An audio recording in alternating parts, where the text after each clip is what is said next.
circulation. They sold it to the banks. That paid for the cost of it all. And the banks then mortgaged it out to the peoples and lent it to the peoples. The rest of it was used through building projects, roads and so on. But we were debt-free all through the Great Depression. And from Britain and all other countries that all were under the private banking system, the borrowing from international boys, they all came to Canada to see how it was done. And of course, that's when the big bankers says, we've got to change this system. And they certainly did over the years, and Trudeau was the last one. They got in, and now we're like everyone else. We're up to our eyes in debt, borrowing from private bankers with compound. In fact, the Canadian dollar is actually printed in Germany now. So, money, this whole idea of money, this is their key. They have no power without it.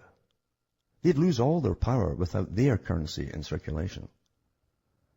And, that's the key to it all. That has to be abolished, that system. Because look at the taxes that are raised in every single country. It's phenomenal. Now, no one can tell me you can't live within your means with that kind of tax coming in. But what they're doing with the tax money, they're putting it into research and development for private corporations, they're throwing it across the world for more corporations to build their factories somewhere else and exploit some other country.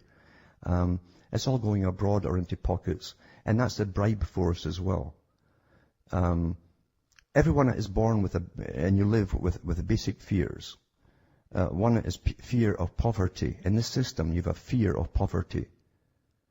You have fear of getting sick and being unable to get attended to or having medical care.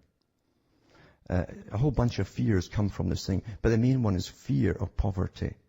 So much so, they can create people who are addicted to accumulating money, even amongst the ordinary people. That's a perversion in itself. So we have a perverse system that creates perversion. But everyone will go to work for it. The cop that will bash you on the head or kill you will tell you, just like the Nazis or the communists did, I'm only doing my job. I was told to do it. It's all to do with this paycheck thing. It has to be stopped. And you will get nothing done until you're making your own currency for your own people. And a new system is hammered out. Nothing is going to change here. Yeah, I think Guernsey has a system where they do that. They print their own currency and for infrastructure projects or something, and they tell the people they're going to raise the taxes to recoup that money, and then when it's recouped, they put the taxes down again, and that seems to work fairly well, But nobody's looking at that and saying, well, here you go, this works, But sticking with solutions, I suppose. We've only got a few minutes left. You said earlier, and it's absolutely true that these guys are not going to stop unless we make them stop. And Brian was alluding to the fact that the more exposure, the better. Will out these people, and I think we can get at the people that are put up there as the leaders, like the Camerons and the Cleggs. And once they fall, we have to keep going and go for the next layer. And the next layer, keep peeling the layers. And you have to go into their histories. It's like the Miliband brothers. You got to find out who the Miliband brothers were. When one of them was over in Russia giving a talk on radio, his aunt phoned in and gave her whole family history on the air. And then their father was sent over to Britain to teach communism in university. Communism meshes perfectly well with this monetary system and this agenda. That's why they like it. That's why they use it so much. Quick standardization of their system. So if they would look at the backgrounds of all the different people in power and find out who they really are here, because they do have certain things in common, and you've got to expose that. Getting back to political correctness, this is what comes into it. From critical theory is the theory that the Frankfurt School came out with for political correctness. How do we train the public? And what it means is you must institutionalize the terms in society like global warming, carbon taxes, anthropogenic global warming especially, stuff like that. And also the things that you don't want them to talk about. And it's so simple, critical theory. It means everything that is anti your agenda, you must attack it and criticize it. That's all it means. But that's also going all the way up now to different laws, so that you can't speak about certain people. I'm talking about individuals, because they'll jump on a bandwagon and hide behind something, a good screen or something, and can't go any further with them.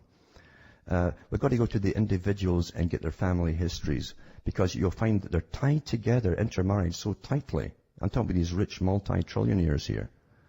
And literally, they've got relatives across the planet doing the same darn thing. And wherever they go, wherever they target, they bring the same system in of IMF for the United Nations, the World Bank, and the Bank for International Settlements, which is to be the big bank that Quigley talks about. They talked about this as early as 1920. They would do that. And we're living through that phase now. So, to be honest with you, as I say, money makes their world go around. They rule the money system and the finances, and now they pretty well own most of the resources now. That was another big part of their target, own all the resources of the world. Cecil Rhodes talked about that too. We've got to start taking back power and figure out how we're going to do it and what kind of system you're going to end up with as well. And even then, there's going to be factions starting fighting each other over what kind of system you bring in. You're not going to please everybody. But the thing is, until we all realize that we are being murdered, we're being set up to be starved to death as well. Never mind all inoculations and more in the new inoculations they want you all to have annually all through your life now. Until we realize that and start getting moving and stop being so complacent and watching entertainment. Entertainment is the worst thing you can watch. You're being indoctrinated without even knowing it. So you've got to start reading serious stuff, because if you care about the people around you, if you care about your history, your as I say, all the people that went before you to make you, that's enough to stand up and do something about, because otherwise we're all going to be vanquished and it will disappear into history, and until the names are all gone, the people are gone, the countries are all gone, the heritages are all gone. That's what they've actually said, that's what they want. Until there's no remnant left, a trace of what was before. John Dewey said it when he came from the Frankfurt School, to set up the educational systems for the West. He said eventually a generation will be born where they're taught no history of a race, a people, a country, or conflicts, or anything else. He says they'll know exactly what we want them to know. And that's almost here today. Well, somebody asked me just yesterday why I do what I do, because, as you've said yourself, it's not a job, it's not a hobby, it's something that needs to be done.